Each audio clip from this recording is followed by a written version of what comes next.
My wife didn't want a divorce. She wanted me framed, exiled, and gone before her real escape with my brother even left the tarmac. But they forgot to check my pockets before they sent me running into the arms of the FBI. The silence in the house had become a physical thing, thick and suffocating, like the humid air before a summer storm. For 15 years, Sarah and I had built a life based on comfortable routine, the early morning coffee shared before work, the predictable arguments over finances, the hollow ritual of watching TV side by side. We weren't unhappy exactly. We were just done. The passion had bled out slowly, leaving behind 2 polite roommates sharing a mortgage. I'd been telling myself that for years. The marriage was a beautiful antique clock that had stopped ticking, and I was merely winding the hands out of habit. But habit is hard to break, especially when the alternative is terrifyingly bright and new. Her name was Clara. I met her at a conference downtown, a sharp, vibrant woman who looked at me not as the tired man paying the bills, but as someone still capable of surprise. Our conversation started innocently, a shared cab ride, a late-night email about a presentation, and quickly spiraled into something illicit and necessary. Clara was the opposite of Sarah, unpredictable, demanding, and utterly alive. With her, I felt like the man I used to be before the weight of commitment flattened me. The affair had been going on for 6 months, a secret ecosystem thriving in stolen afternoons and burner phones. I was deep in the planning stages of my escape. I had secured a small, modern apartment across town, packed boxes of my most essential belongings into storage units under the guise of clearing out the attic, and even started practicing the speech I would give Sarah. It had to be clean, definitive, and above all, kind. I deserved happiness, I told myself, and frankly, she deserved someone who actually wanted to look at her in the morning. Tonight was the night. I was supposed to be working late, a lie solidified by a fake conference call I'd scheduled for 9 p.m. I'd already told Sarah I'd be home past midnight. I had Clara waiting at the new place. All I needed to do was walk out, shut the door on 15 years of shared history, and start my new life. I checked my watch. 7:45 p.m. I needed to tell her before I left. I couldn't face the deception of slipping away in the dark. I found Sarah in the kitchen, not watching TV, but sitting at the island staring at a thick, leather-bound book. It was my grandmother's recipe book, the one Sarah insisted on using for holidays, even though she knew I hated everything in it. She looked up when I entered, her expression oddly serene, not the usual weary neutrality. "Hey," I said, my heart already hammering against my ribs like a trapped bird. "I thought you were reading in the living room." She closed the book slowly, running her fingers over the worn cover. "Just sorting through some things. You know how Mom always said you should keep important documents inside something you wouldn't normally look at?" She paused, her eyes boring into mine with an intensity I hadn't seen in years. "Are you going to be late tonight, Mark? Because I need to know how much time I have." My carefully constructed facade started to crack. "Yes, very late. The call is running long. Why? Is everything okay?" A faint, almost pitying smile touched her lips. She pushed the heavy, leather-bound book across the marble counter toward me. "Everything is perfect, Mark. In fact, I think I'm ready to let you go." I blinked, completely thrown off my script. "What are you talking about, Sarah? I was just about to tell you—" She cut me off, her voice calm but carrying a chilling finality. "I know what you were about to tell me, and I'm going to make it easy for you. But first, I want you to look at this." She pointed to a page near the front of the heavy old book. "It's not a recipe." I reached for the book, my hands suddenly slick with sweat, and flipped it open to the indicated page. It wasn't brittle, yellowed paper. It was a crisp, modern photograph tucked between the pages, dated 6 months ago, the very beginning of my deception. It was a picture of Clara, smiling radiantly, standing outside a small cafe, the exact cafe where Clara and I had our first clandestine lunch. But that wasn't the shock. The man standing next to her, with his arm casually draped around her shoulder, wasn't me. He was younger, sharper, and he was looking at Clara with an undeniable proprietary love. And then I noticed the small, almost invisible detail on the man's wrist, a distinctive, heavy silver watch, the exact watch my brother, David, had inherited from our father. The world tilted on its axis. The silence that had been suffocating moments before now roared in my ears, drowning out the hum of the refrigerator and the distant traffic. David, my younger brother, David, the golden boy, the one who always seemed to glide through life untouched by the compromises I was constantly making. He was supposed to be halfway across the country managing a regional office for his finance firm, a detail Sarah and I discussed with the vague, distant concern one reserves for distant relatives. I snatched the photograph, my fingers trembling so violently the image nearly ripped. This is impossible, I choked out, staring from the smiling, unfamiliar man in the picture to Sarah's impassive face. Who is this? Why do you have this? Sarah leaned back against the granite countertop, crossing her arms. The serenity hadn't left her. It had solidified into something hard and unyielding, like polished obsidian. That, Mark, is David, and that picture was taken 6 months and 3 days ago, right outside the Azure Bean coffee shop, the one you always claimed was too expensive for you to ever frequent. My mind raced, scrambling to fit the pieces together. David, Clara, 6 months. The timeline was a brutal mirror image of my own affair. I had been so utterly consumed by my own self-pity and secret thrill that I hadn't noticed the parallel track running right alongside mine. You're lying, I managed, the words sounding weak even to my own ears. David is... He's never been near Clara. I would know. They've never met. He was in Seattle last month. Was he? Sarah raised a perfectly sculpted eyebrow. Or was that the story you were telling me because David told me he was in Seattle? Funny how easily we fall into roles we've written for each other, isn't it? She tapped the recipe book again. David and Clara aren't new. They've been together for nearly 2 years. They live together. They're engaged, actually. The air was sucked out of the room again, but this time it was replaced by a cold, sickening dread. 2 years. Engaged. My supposed escape route, my vibrant new beginning, was an established, committed relationship belonging to my own brother. But that still didn't explain the photograph or why Sarah was presenting this evidence now, tonight, of all nights. If this is true, I stammered, trying to regain some shred of control, why are you showing me this? Why tonight? You know I'm leaving. Sarah sighed, a deep, weary sound that suggested the weight of this secret had been heavier than she let on. She reached into the pocket of her cardigan and pulled out a small, black object. It wasn't a phone. It was a sleek, high-end voice recorder, the kind used by private investigators. Because, Mark, while you've been busy building a little nest with Clara, I've been busy tying up loose ends. She pressed a button, and the device clicked to life, filling the kitchen with the unmistakable sound of my own voice, low and intimate, whispering sweet nothings into a digital void. I can't wait to be rid of this dull life, Clara. This house, this marriage, it's a prison. I'll leave her tomorrow. We'll finally be free. My blood turned to ice. The recording was dated 3 weeks ago. I hadn't even known about the secret compartment in the old recipe book, let alone that Sarah had been meticulously documenting my every treacherous step. That's just talking. Everyone says things they don't mean when they're caught up. I tried to rationalize, my voice cracking. Sarah shook her head, a true sadness finally surfacing in her eyes.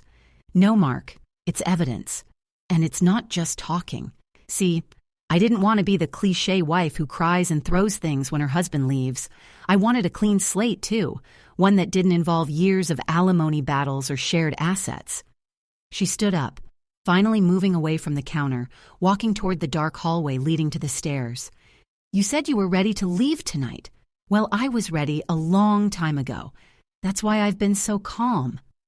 She paused at the foot of the stairs, her silhouette framed against the faint light from the living room. I already talked to David. He's upset, of course, but he understands the need for discretion. He's going to take care of everything on his end. Take care of what? David is engaged to Clara. What does he have to do with me leaving? I demanded, stepping toward her, the photograph still crumpled in my fist. Sarah looked back, her expression shifting from sad acceptance to something cold and calculating. "Oh, Mark, you truly are the thickest man I've ever known. David isn't involved because he's upset about you cheating with his fiancée. David is involved because he's my alibi." She reached up and flipped the light switch for the hall, plunging the area into near darkness, illuminated only by the weak kitchen light behind me. "I'm not letting you leave for Clara, Mark. You're leaving for me. Because when I call the police in the morning, they won't find the man who was about to abandon his wife. They're going to find the man who was planning to skip town after I drained every shared account and filed for divorce based on irreconcilable differences." She turned fully towards the stairs. "Enjoy your last night in this house, Mark, because tomorrow morning, when you wake up, you won't have an apartment, you won't have Clara, and you certainly won't have a dime." But that wasn't the chilling part. That was just financial ruin, something I could potentially rebuild from. As she took the first step up the dark staircase, she added one final sentence that pierced through my shock and shattered what remained of my composure. "Oh, and one last thing, Mark. When you go to see Clara tomorrow, she won't be there. She left town 3 days ago. She called David this afternoon right after you left for work this morning, actually. She wasn't breaking up with him, Mark. She was accepting a job offer, a very lucrative one, in a place David owns property, a place where I also happen to have a very discreetly purchased, fully paid-off vacation cabin." She looked down at me from the shadow-draped landing, her voice dropping to a conspiratorial whisper. "You see, Mark, David and I have been planning our clean slate for months. He just needed you to make the first visible move. And then, just as I realized I was completely alone, trapped in a house now owned entirely by my soon-to-be ex-wife, the front door, the one I had sworn I would lock behind me when I left for Clara, clicked loudly. Someone was coming in. The sound of the deadbolt sliding back was sickeningly loud in the sudden quiet. My breath hitched in my throat. Sarah had just finished telling me she had meticulously planned my financial immolation and personal destruction, implicating my brother in the process, and now a complete stranger, or perhaps someone terrifyingly familiar, was entering the house from the front door. My instincts, honed by months of secret deceit, screamed at me to hide. The kitchen island, once the site of my impending confession, now offered a meager shield. I dove behind it, crouching low, my ears straining against the silence that followed the click. I glanced back at Sarah. She hadn't moved from the staircase landing. She was watching the front entrance, an unnerving stillness about her, as if she were waiting for a delivery. Footsteps sounded on the hardwood floor of the foyer, heavy, deliberate steps, not the hesitant tread of a neighbor or a delivery person. These steps were confident, proprietary. I risked a peek around the edge of the counter. A large figure silhouetted against the dim streetlights, filtering through the stained glass sidelights of the front door, moved into the living room. It was a man, broad-shouldered, wearing a dark coat.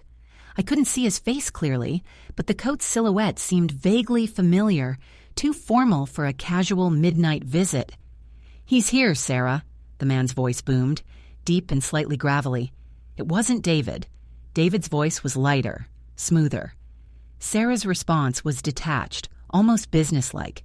"Good. Mark is just wrapping up his final preparations." "Mark, you're making a terrible mistake," I hissed under my breath, clutching the neck of the stolen photograph so tightly the paper crinkled sharply. If this was some heavy, hired by Sarah to intimidate me, I needed to know what I was up against.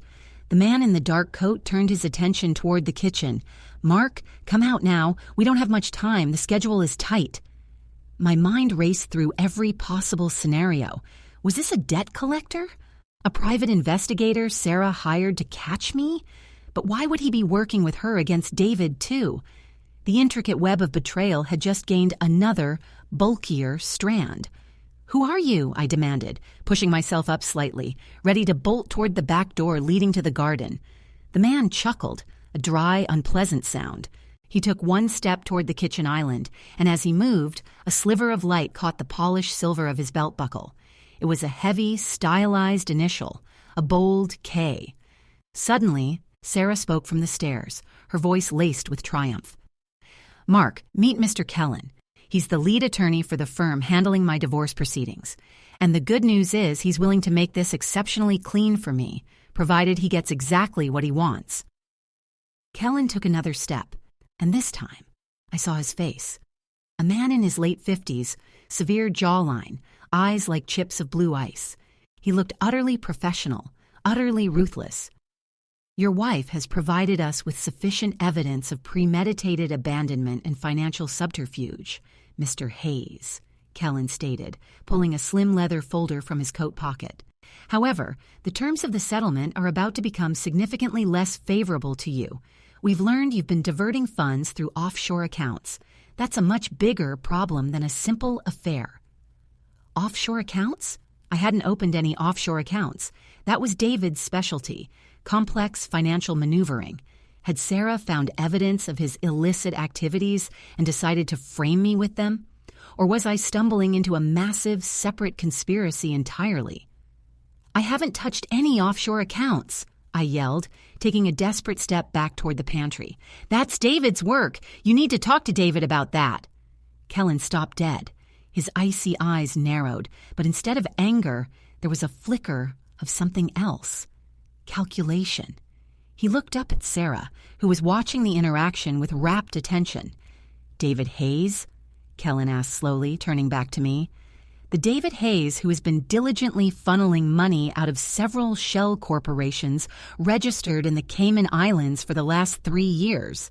My stomach dropped. David wasn't just cheating on his fiancée, he was laundering money. And Sarah knew about it and had apparently used that knowledge to secure Kellen's absolute loyalty. "I don't know anything about that," I repeated weakly. Kellen flipped open the folder and pulled out a single glossy sheet of paper. It wasn't a legal document. It was an official-looking government form, stamped with a seal I didn't recognize. "Perhaps not," Kellen conceded, his voice softening deceptively.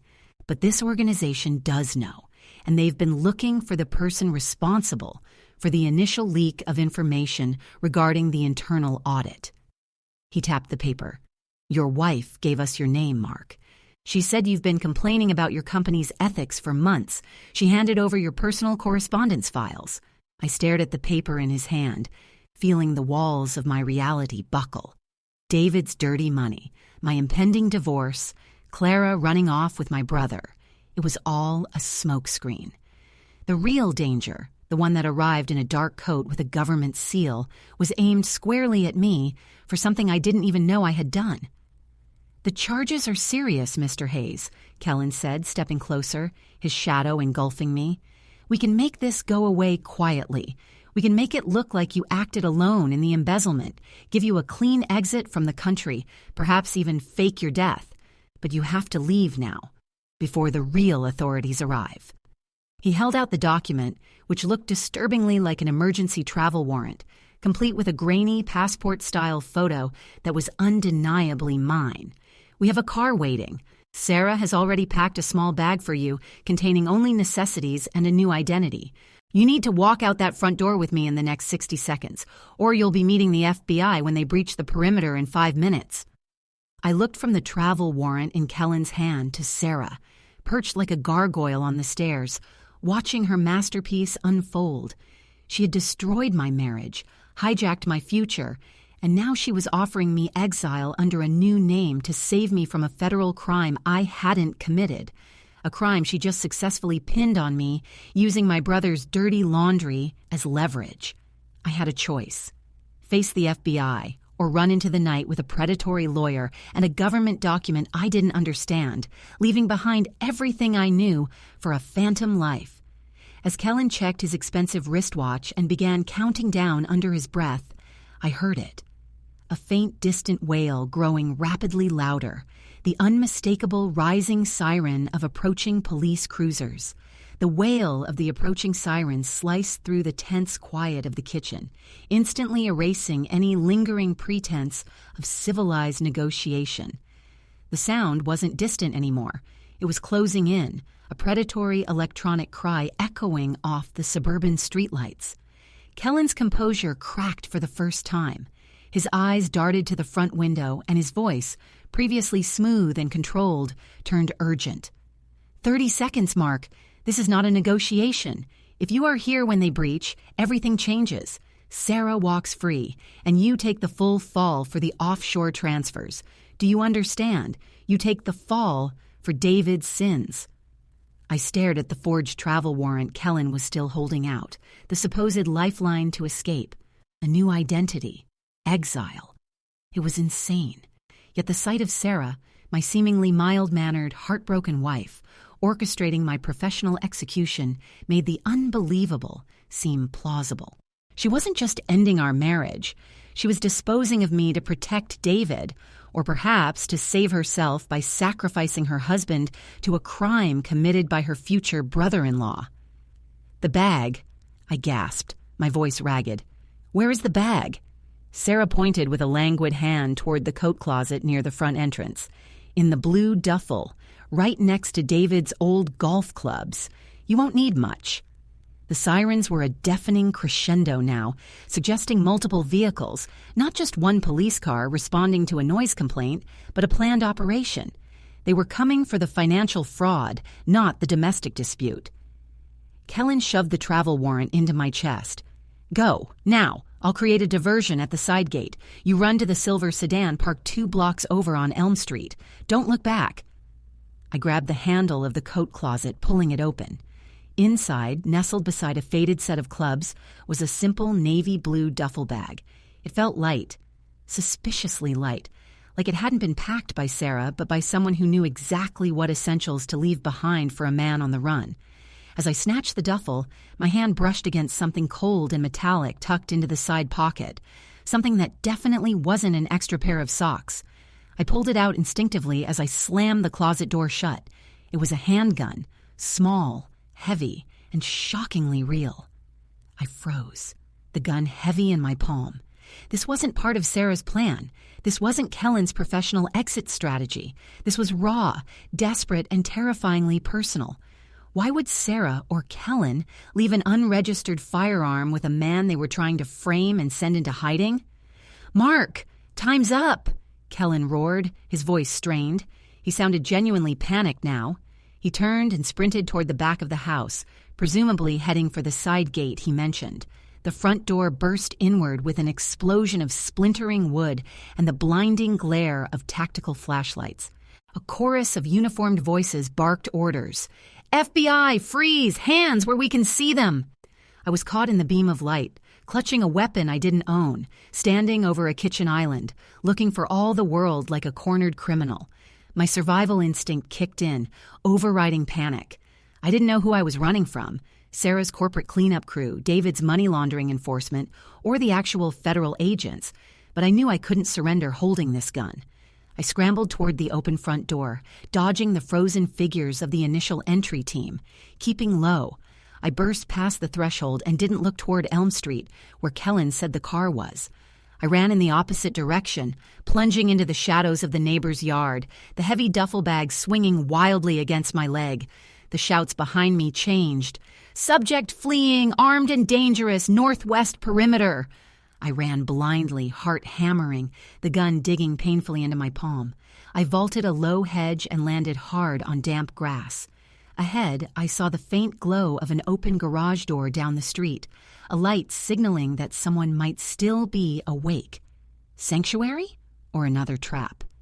As I darted toward the light, preparing to make a desperate appeal, I noticed something glinting on the wet grass where I had just landed.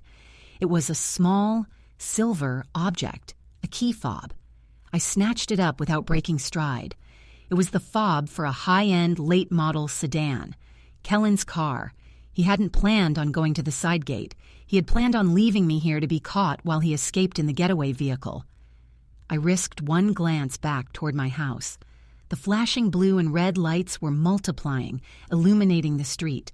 And then, through the chaos, I saw a dark silhouette slide into the driver's seat of a sedan, pulling away from the curb directly in front of my house, a sedan that certainly wasn't silver. It was black. And in the passenger seat, illuminated briefly as the brake lights flashed, sat Sarah, leaning over toward the driver, waving faintly. The driver wasn't Kellen. It was David. They weren't escaping the police. They were escaping me. They had used the threat of the FBI to force me to flee with the incriminating evidence, the gun, and the fake documents, ensuring I was the sole target when the authorities arrived. I stopped dead at the edge of the light emanating from the open garage. The key fob for the silver sedan felt cold and useless in my hand. I was now a fugitive, armed, framed for white-collar crime, and completely alone. But as I looked down at the key fob, a small, almost forgotten detail from the original photograph of Clara and David surfaced in my memory. David's distinctive silver watch, and I realized the key fob wasn't for a generic sedan. Etched faintly on the plastic housing was a tiny, familiar crest. It was the logo for the private country club where David kept his rare, vintage car collection. If I could get to that garage, if David had staged his escape using his own property, maybe there was a car there I could use. Maybe. I took a breath, turned toward the garage light, and slipped inside, ready to confront whatever further layers of betrayal awaited me in the darkness. As my eyes adjusted, I realized the light wasn't a simple overhead bulb. It was emanating from a bank of monitors lining the back wall, all currently displaying a live high-definition feed of my own kitchen. And Sarah and David were smiling at each other on screen, toasting each other silently. Then, one of the screens flickered, showing a completely different view, the interior of a sleek pressurized cabin flying high above the clouds. And sitting in the passenger seat, looking calmly out the window, was Clara, now wearing David's distinctive silver watch. She wasn't running from anyone. She was flying toward her future with my brother, funded by my ruin.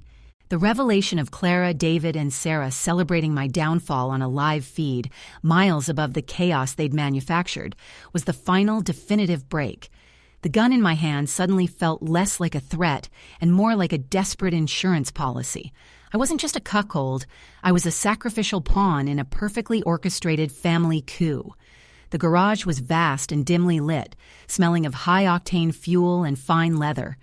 The bank of monitors showed Sarah and David, now boarding a private jet, not just flying commercial, their faces alight with victorious relief. They were sealing their new life together, built on the ashes of my old one. My attention snapped away from the screen. David hadn't just stashed his prized possessions here. He had built a command center. Beneath the main monitor, the surface of a heavy steel workbench was covered in papers. Not my financial documents, but schematics, contracts, and blueprints related to the very shell corporations Kellen had mentioned. This wasn't just about framing me for embezzlement. David was running a massive international fraud ring, and Sarah was his indispensable inside woman. Clara was just a distraction, the perfect conduit to keep me occupied and away from the real money trail. I dropped the key fob and the heavy gun onto the workbench, the metallic clatter sounding deafening in the silence. I didn't need the car, and I certainly didn't need the firearm anymore. I needed leverage, and I had just found the entire archive of David's crimes. I pulled out my burner phone, the one I used for Clara, the one I thought Sarah hadn't tracked, and rapidly began photographing every single document on the bench: blueprints, offshore ledgers, coded correspondence. My fingers flew across the screen, the image quality surprisingly clear in the garage's ambient light. As the last photo snapped, I heard a sound behind me. Not the frantic pounding of the FBI at the main door, but a soft, controlled footfall. I spun around, my heart sinking into my shoes. Standing in the doorway leading from the house into the garage was Sarah. She wasn't alone. Standing beside her, looking utterly exhausted and deeply conflicted, was Kellen, the lawyer. "You shouldn't have come in here, Mark," Sarah said softly, her voice devoid of the triumph she displayed on the monitor. That was the one rule. Stick to the script. Kellen didn't look at me. He was staring at the gun lying on the workbench, then at the phone in my hand. "It's over, Sarah. He knows everything." The federal warrant Kellen issued wasn't for Mark's arrest. It was for this location. He was supposed to intercept Mark outside. If the FBI finds evidence of David's operation in here, they'll connect Kellen to the cover-up immediately. Sarah laughed, a brittle, sharp sound. "Oh, Kellen, you're still thinking like an attorney. David and I secured our exit. We leave in 10 minutes. The FBI will find Mark here, armed, with incriminating papers and a pre-signed confession stating he acted alone. They won't look past the obvious scapegoat. She took a step toward me, her eyes cold. You were never worth saving, Mark. You were just the loose end we needed tied off. I held up my phone, displaying the last photo I took, the ledger clearly showing David's signature on a wire transfer dating back 3 years. Not anymore, Sarah. You see, while you were busy setting up my life as a fugitive, I was documenting David's actual crimes. You pinned your brother's fraud on me, but I just photographed the proof that he is the architect. I met her gaze, finally understanding the immense pressure David must have put on her to make this happen. You can still save yourself, Sarah. You and David can still leave, but you're going to leave this evidence, the real evidence, in the hands of the authorities when they breach this garage. Kellen straightened up, his lawyerly instincts overriding his fear. He looked from the documents to me, recognizing the weight of the information I held. If he has the actual ledgers, Sarah, your clean exit is compromised. If the FBI finds this, they'll realize David used you as much as Mark. You're collateral damage. Sarah's face crumpled, the practice mask finally shattering. She looked truly afraid, not of the police, but of the loose end that was David. He promised me freedom, she whispered, looking wildly at the monitor showing David and Clara climbing onto the private jet. As if on cue, the noise from the front of the house changed again. The shouts of the FBI had been replaced by a sudden, explosive bang, the sound of a hydraulic breach. They weren't waiting for Kellen anymore. They had executed the raid. "They're inside!" Kellen yelled, grabbing Sarah's arm. "We have to go, now!" Sarah looked at me one last time, her eyes burning with impotent rage and fear. "You will regret this, Mark. I hope the life you build is as lonely as the one you leave." Kellen dragged her toward the side door Kellen had used earlier, the door leading to the perimeter Kellen had intended to use as a diversion. They vanished just as the inner garage door blasted open, revealing a team of heavily armed federal agents flooding the space, their weapons aimed squarely at me. The sudden silence, broken only by the echoing shouts of "freeze" and "drop the weapon," was deafening. I stood in the center of David's criminal empire, illuminated by the tactical lights, the heavy gun forgotten on the steel table beside the stack of evidence. I slowly raised my empty hands. I was framed, ruined, and about to be arrested for crimes I didn't commit, based on evidence planted by my wife and her powerful lawyer. But as the first agent cautiously approached me, reaching for my arm, I looked past him at the bank of monitors. The image of David and Clara's private jet, now cruising over the Atlantic, winked out, replaced by a single, rapidly scrolling message displayed across all screens. "Access revoked. System wipe initiated. Good luck, Mark." They were gone. They had wiped the digital trail, but they had left the physical ledgers behind for the FBI to find. They had escaped, leaving me holding the bag in a garage full of evidence linking my brother to a massive fraud operation, making me look like the mastermind who was betrayed by his conspirators. A large, grim-faced agent clamped heavy metal cuffs around my wrists. As they led me out into the flashing chaos, the irony was breathtaking. I hadn't left my wife for someone new. I had been left behind by everyone. But as I was shoved into the back of a black government sedan, speeding away from the home that was no longer mine, I realized one thing Sarah and David had forgotten in their haste to escape. I had copies of everything. The phone was still in my pocket, and in the deafening noise of my downfall, I knew exactly who I was going to call first. The game wasn't over. It had just become infinitely more interesting.